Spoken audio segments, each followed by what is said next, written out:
Hey, it's early in the day, and I decided I wanted to come on and chit chat about the Grammys and a couple of other things that have been happening. And I usually cover this in the evenings on Interlude Sex Represents Talk on Tuesdays, but I was thinking, nope, we gotta talk about this now. The plan was to come on yesterday, but I said, nope, we're gonna be fine. We're gonna do what we do. But what I am gonna do right now is welcome you guys to this early edition of Talk on Tuesdays, and it's gonna be the Grammy edition because there's a lot that happened at the awards, and there was a lot of things that happened before the awards. Some good, some bad, some there was a lot happening. So we're gonna get into it. Let me make sure I got the right one. Yeah, we'll get started right about now.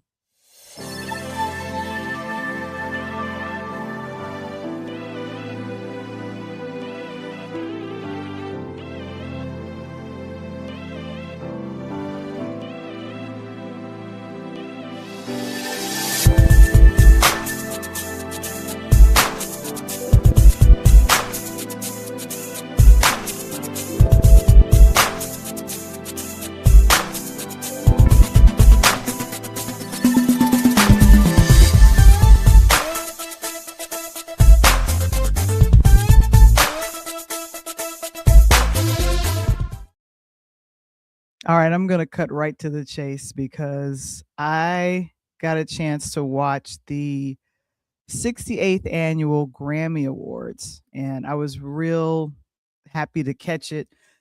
And this is the thing, this audience has told me they are not a fan of the Grammy Awards. You guys are like, Val, we talk Grammy Awards, we really don't care.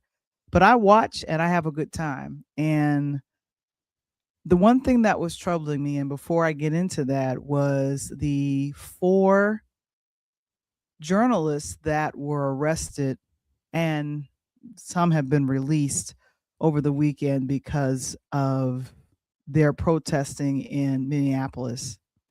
And so I'm happy to hear. I think Don Lemon, he actually was on Jimmy Kimmel last night, and I got a chance to check that out. And because it's a case, he can't talk really that much about it. So I said, okay, that's interesting. But I was wondering about the other activists that were arrested and then the FACE Act. I did all this research and was trying to find all this up. But here's the thing, this interrupted what would normally be a Grammys week. And I think Don was in Los Angeles and he got arrested. So, Don, I'm happy that you're good. I think, and I got to get the names of the others that were detained. I'm going to get that before I wrap it up. But I just had to say, you know what? Let me just jump on and talk about the Grammys real quick, and then tonight I'll let you guys know who's coming on. But it was a little disturbing that these things were happening. We're in a different landscape right now. When I say different landscape, things are changing all the time. Now, did you guys get a chance to watch the Grammy Awards? Some people, like I said, don't really care about it, but this gentleman right here has gotten very, very popular over the last, I want to say, 2 years. And I'm not a fan. I don't know the music of Bad Bunny. I have no clue. But he was the first gentleman to win, I think, Best Album. And this was the first Spanish language album that actually won. So this is a great achievement. And then, of course, on Sunday, he will be performing at the Super Bowl. Now, a lot of people are talking about boycotting the Super Bowl because he's performing. I don't know his music. I wish I did, but I don't. And I could tell with his acceptance speeches that and I want to say the vast majority of a lot of people, they wore a pin that said "ice out." So a lot of people in their acceptance speeches spoke out against ICE, and then some people just came out and said "screw ICE." And I said, "I'm cleaning it up for here." But I said, this is a little bananas. Why is this happening right now? And for everyone else that are thinking, well, Val, I can really appreciate the Grammys, and or I talked to someone who is a musician and I'm gonna be interviewing him. He just said, Val, it's all about politics when it comes to the Grammys. But I'm thinking, isn't it politics? Isn't politics and awards kind of, don't they all run in the same running the same quarters? So let me make sure that I get my facts straight, and I want to bring up the Grammys. Who won? Who was the big winners of it all? And here's the other thing: I went online and found out there was a lot of complaints about 80 awards that were awarded before the telecast, which started at like 8 p.m. Eastern. And so I was thinking people are upset with that, but I was happy that I was able to see this on YouTube. The Recording Academy has a YouTube channel, so it started at about 12:30 Pacific, 2:30 Central my time, and about 3:30 Eastern. So, and then you have a 3-hour show that's, got these things, they do some awards, but a lot of the awards have already been won. And then there was a lot of people that weren't necessarily there. Okay, I'm now on Yahoo Entertainment. I am not going to mispronounce this album. I'm not going to mispronounce this album. But the good thing about it is that Bad Bunny, I believe he won. How many awards did he win? He won. I want to say. Let me see. And I find this ironic. Last year, Kendrick Lamar was due to he won about 5 Grammys last year. And then with him winning these awards last year, he was up for doing the Super Bowl. And so, and let me do this, the list of winners here. So that's what it was. Yes. So I'm taking a look at Album of the Year by Bad Bunny. That, and I'm not going to mispronounce it. It's Debris Treyar Mas Photos. And this was Album of the Year. Record of the Year went to Kendrick Lamar with Scissor Luther. And I really liked his acceptance speech. But here's the thing: Cher introduced. She was given some kudos. She was about to leave, and Trevor says, "No, you got to present. You have to present the record of the year." And then she says, Luther Vandross won, and I said, "No, Luther hasn't been with us since 2005, Cher." But you can't hate on Cher. She's been in this industry making things happen for decades.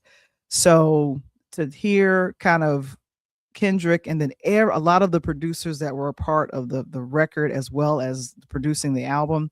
SZA is one of the people that also spoke out against. She didn't directly speak out against ICE. She just said that there's a lot happening in this world, and love will get us through. I think Bad Bunny kind of similarly said that, and then Kendrick said that when they got the clearance to use the Luther Vandross song with Cheryl Lynn called "If This World Were Mine," the producers or people that were left said, "You can't curse." And for them to kind of share what they went through to do this record actually makes some sense, because I would hear it on the radio and thinking, "Oh, it's Luther Van," and then they would start talking. I was like, "Oh, it's them." And so I would listen, because this was a big hit back in the day, "If This World Were Mine." And so you could tell he was very humbled and thanked God and thanked everyone for really appreciating the record of the year. Song of the year went to Billie Eilish. Eilish. I want to say her name right. Wildflower. A lot of people were saying that she released this song, I think, a year and a half ago, or maybe longer than a year ago. But I feel like she's a award favorite. Eilish. So that's kind of how that works. And let me make sure. Do I have her picture up here? No, I don't. I have to bring up her picture. They had best new artist. They had a lot of the nominees of best new artists perform on Grammy night. And I thought that was a little bit different because that was setting the stage. But I have never heard of this young lady, and let me go ahead if I can bring this up. Um, Olivia Dean. She's a young lady that won for best new artist. A lot of times I'm watching the Grammys to see some winners or some people that I haven't seen or heard from before.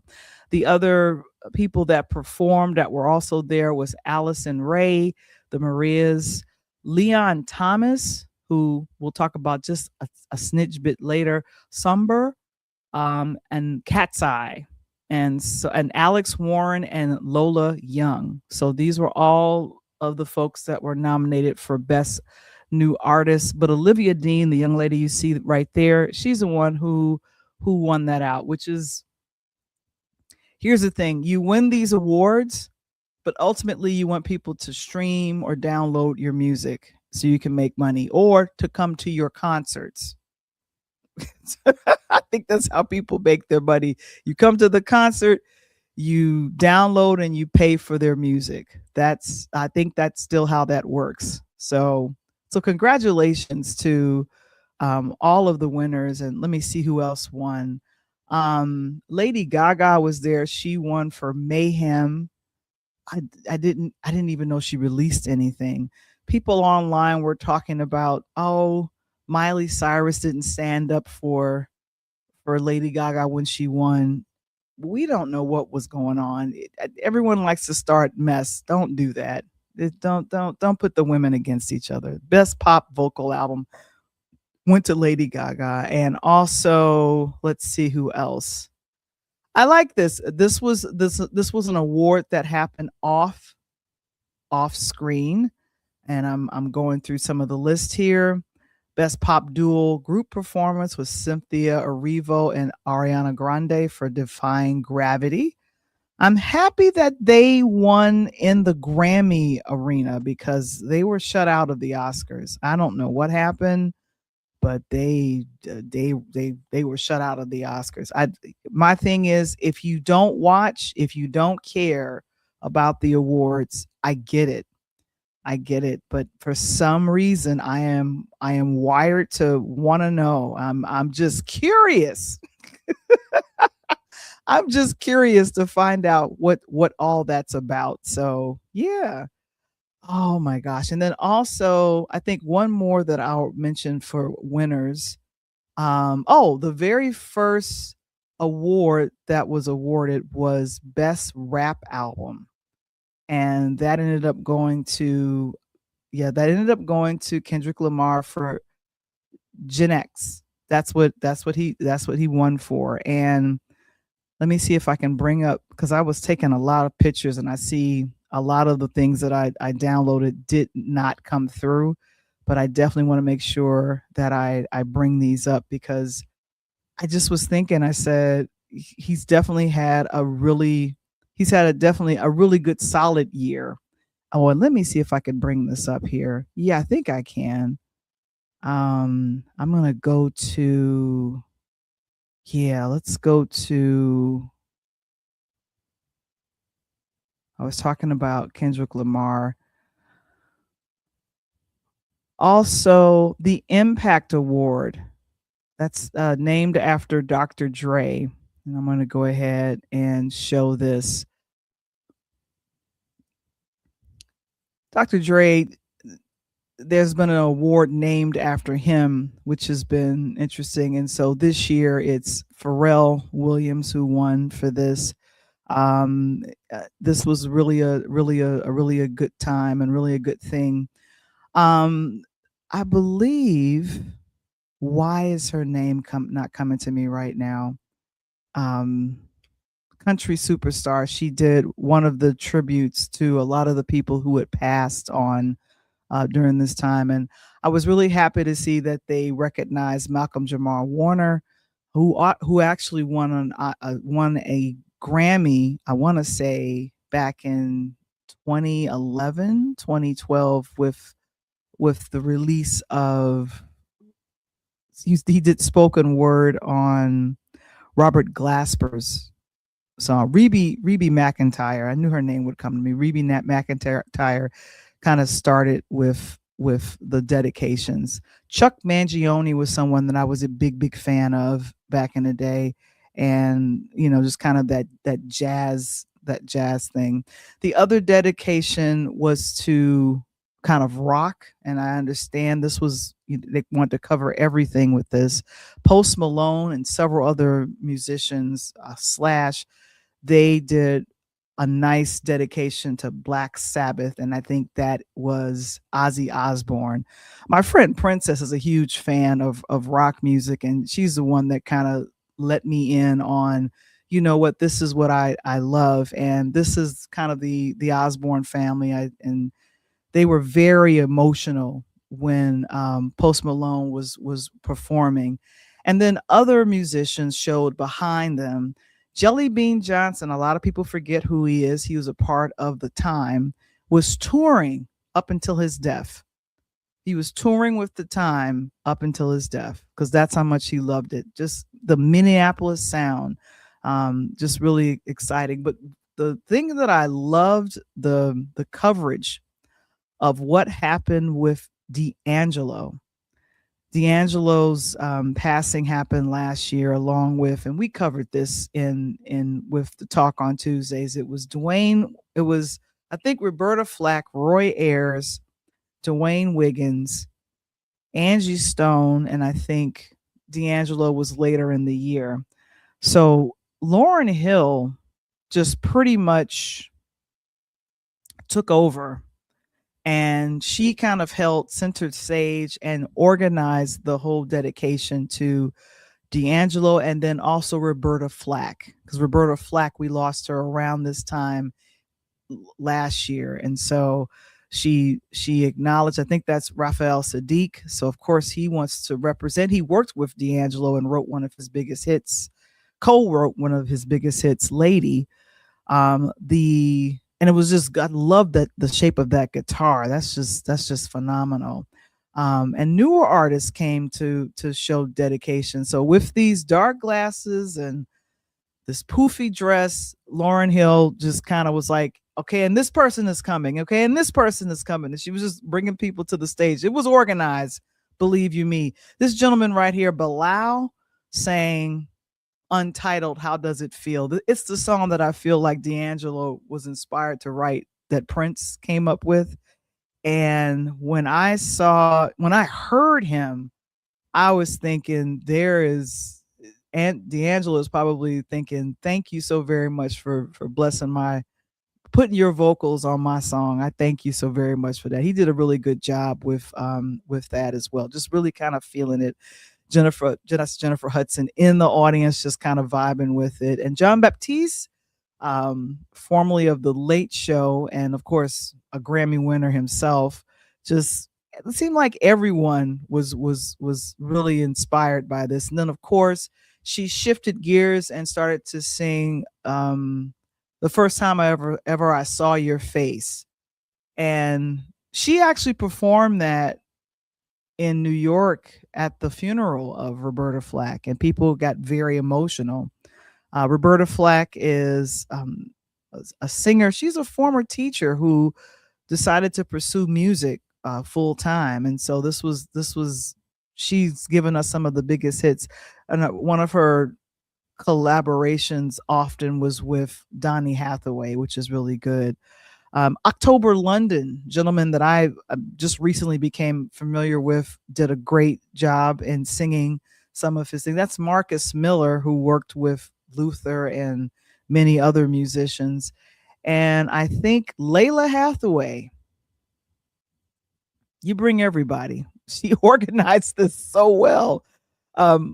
Shaka Khan and John Legend really kind of holding court here. I'm sitting here just snapping these from the live broadcast. And then of course they had like Wyclef Jean from the Fugees come, and then they did their,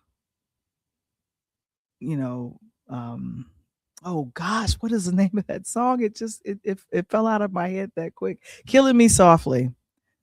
And they did that for their 96 album, The Score. Yeah, that was the one that won some Grammys. This warmed my heart.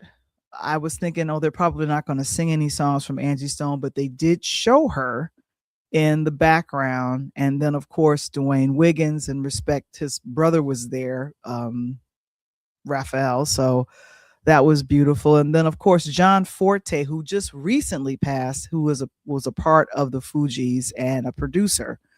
And so we lost him literally. I want to say it was either at the very end of 2025 or the very beginning of 2026, John Forte. But yeah, I this was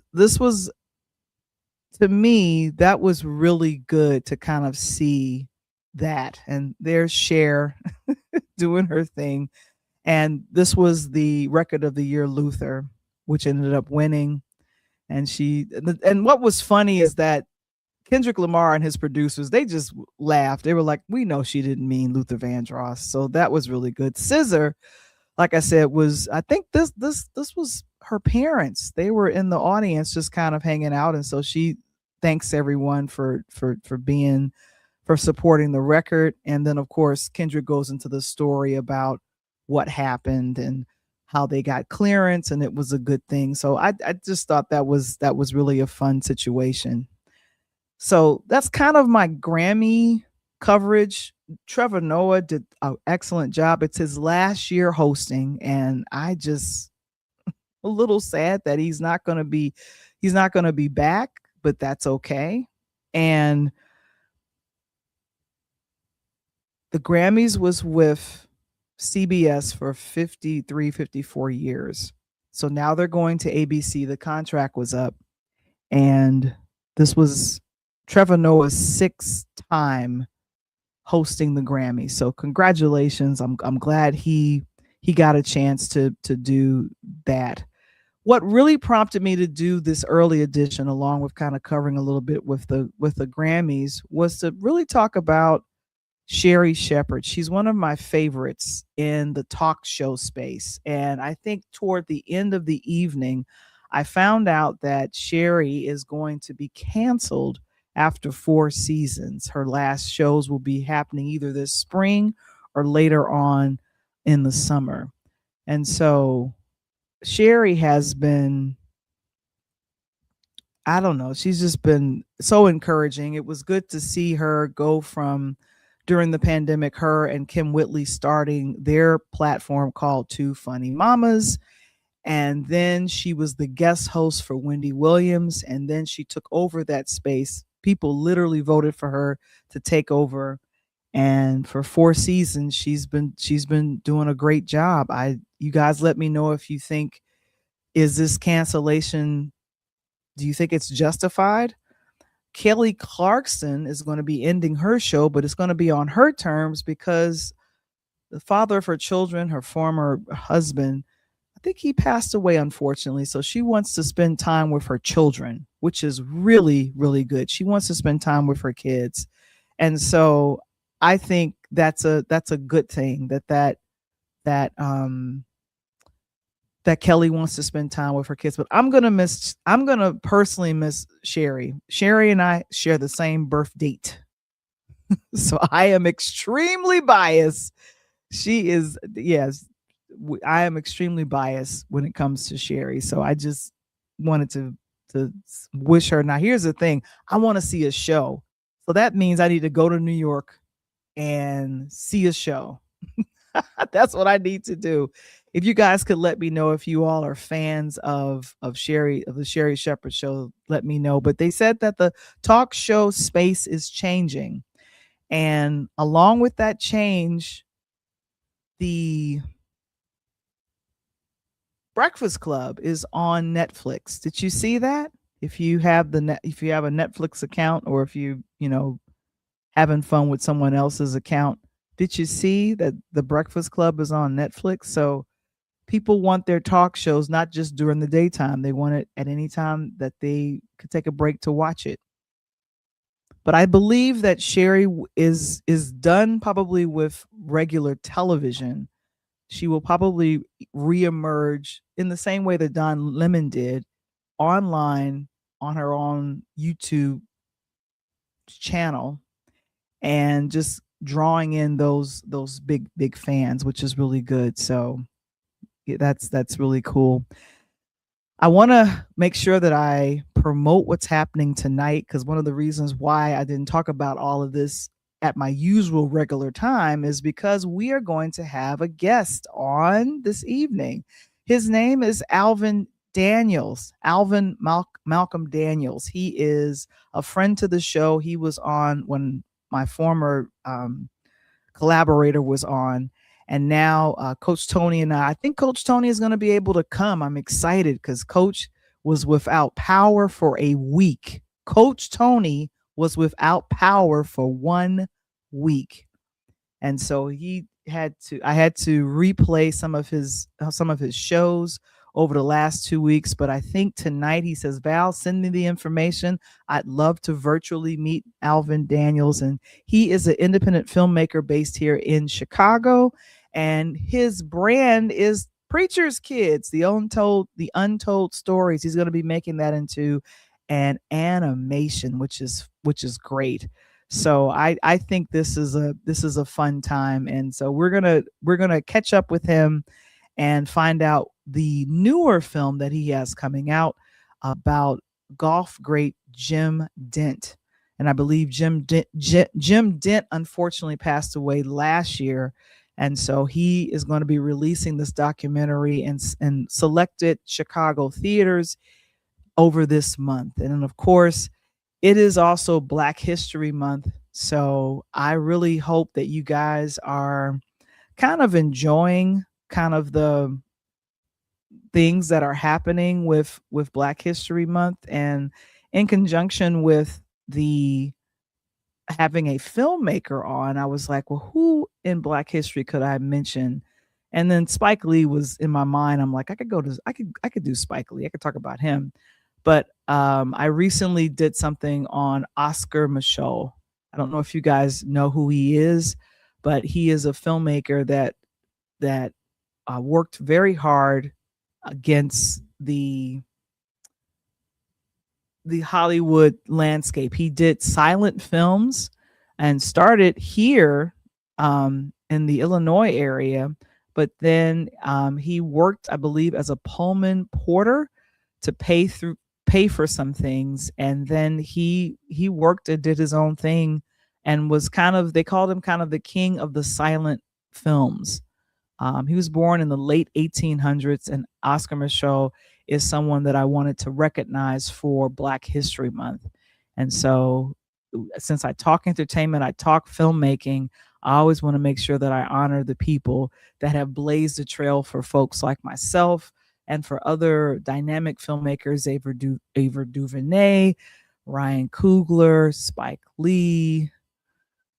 The list goes on and on of people that have had doors open for them because of that. Bernadette Speaks, and just other people producing. And so I'll probably do a little bit of a chatter at the very beginning before I bring on Alvin Daniels, but I want for you all to join us a little bit later this evening for our main interview and our main show, which is Interludes Extra Presents Talk on Tuesday. But we had the early edition.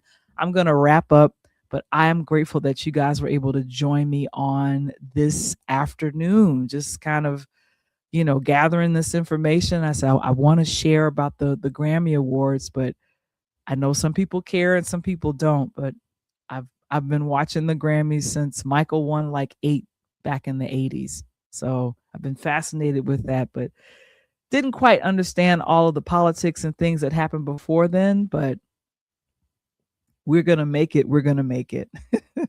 We have to make it. I'm Val the Voice Johnson, and see you a little bit later for our interview with Alvin Daniels and of course, Coach Tony with power, will prayerfully join us on this evening. But I hope to see you guys then. And I'm gonna officially sign off. But you guys have a phenomenal rest of your Tuesday afternoon. Peace.